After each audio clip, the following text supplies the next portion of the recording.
friends, myself Khushbu Kapoor.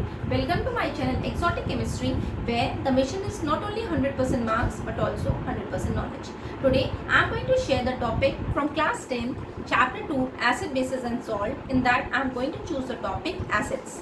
Before the starting of my topic, don't forget to like and subscribe my channel, and also don't forget to hit the bell icon so that you will not miss my next video. Okay, now coming back to the topic, what is the meaning of the word acid? Okay, so let's start with the acid. Acid is derived from the Latin word and acidus, A-C-I-D-U-S, which is called soap. Acids are normally sour in taste and they are derived from the Latin word that is acidus. They also dissociates to give H plus ion. Dissociates in the aqueous medium to give H plus ion or hydronium ion. H plus ion or hydronium ion. I'll tell you. Means dry HCl is a gas which when dissolved in an aqueous medium, dry HCl. Okay, when dissolved in an aqueous medium, HCl, when dissociates, it will give H positive and Cl negative. So the dissociation of the aqueous form of HCl, it will give H positive and Cl negative. Or I'll explain you like that when HCl is dissolved in an aqueous medium, is dissolved in water, it gets converted into hydronium ion and Cl negative.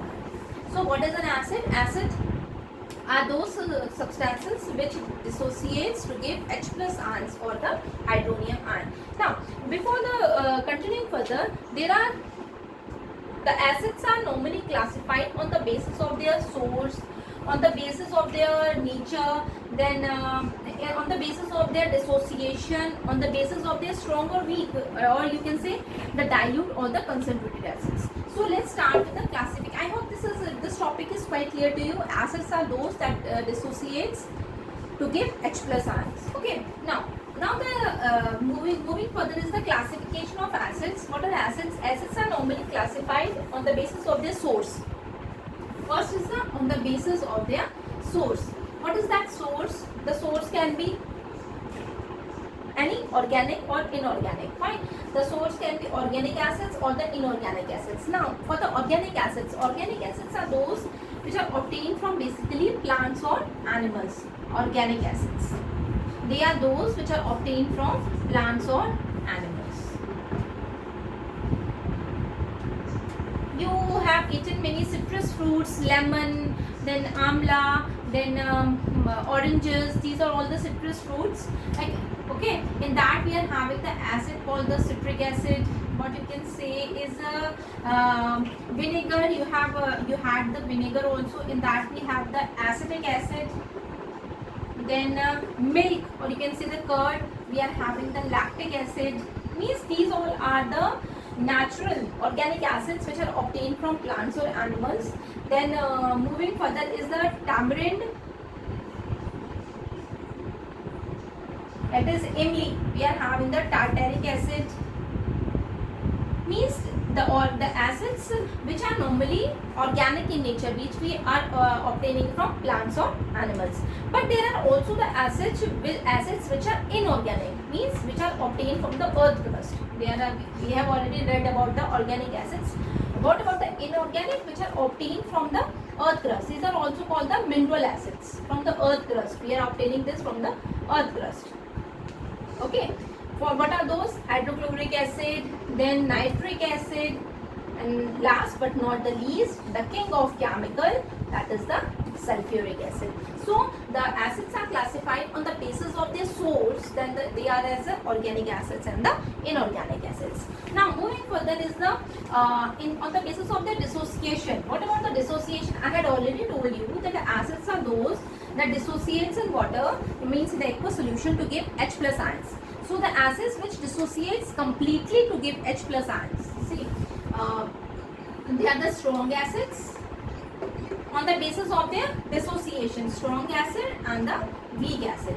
So the strong acids are those which completely dissociates in water to give H plus ion. Means HCl is there, it will dissociate in water to give H plus ion. Fine.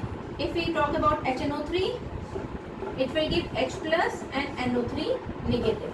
Means we are having the H plus ion. H2SO4 Okay, so these are basically the mineral acids except the carbonic acids are called the strong acid because they dissociates in water to give H plus ions. What about the weak acids? Weak acids are those acids which dissolve in water to give H plus ion but not completely. Means they give H plus ion in very small amount. For example, acetic acid. They will dissociate in water and they will give H plus ion also. But this H plus ion will be in a very small amount. Or you can say the formic acid. One more example is formic acid. HCOOH. They will dissociate to give H plus and COOH. Or you can say this also will be like this. Will give dissociation of H plus ions. So the weak acids which do not dissociate to give H plus ions and the strong acids which dissociate completely to give H plus ions. And last but not the least, on the basis of their concentration in water. See, what about the concentration in water? Concentration means the availability of water. कितना पानी उस acid में present होगा, ठीक है, on the basis of their concentration in water. See, we are having two types of acids, concentrated acids and dilute acids. Okay, so what if you are using the mineral acid? Suppose we are taking the example of H2SO4. If the acid is concentrated, now normally it is 99% pure acid, and you can say 1% it can have the water. But if the acid is dilute acids, or you can say more percentage of acid and less percentage of water, in that case that comes under the category of concentrated acids. But if I talk about the dilute acids, in the case of dilute acids we have the percentage of water more and percentage of acid will be less. Okay, means when you will reach in class 11th or in class 10th, when you visit the lab, they are having the bottles on the in each counters. So there will be having the two types of acids. One was written the dilute acids and the second one was written the concentrated. So you will be familiar with the terms. Dilute means if the percentage of acid in that particular bottle is less and the water is more, then that acid will come under the category of dilute acids. But if the percentage of acid is more and water is less, then it comes under the category of concentrated acids. So by these terms, I hope you have understood properly the classification of acids and what is the meaning of acids. In my next class, I will explain you about what you mean by base, the types of base, and later on I will explain you about the properties of acids and the base. Okay, I hope you have liked my video, and if you have any query, do write in the comment section, and don't forget to like and subscribe my channel. Thank you for watching.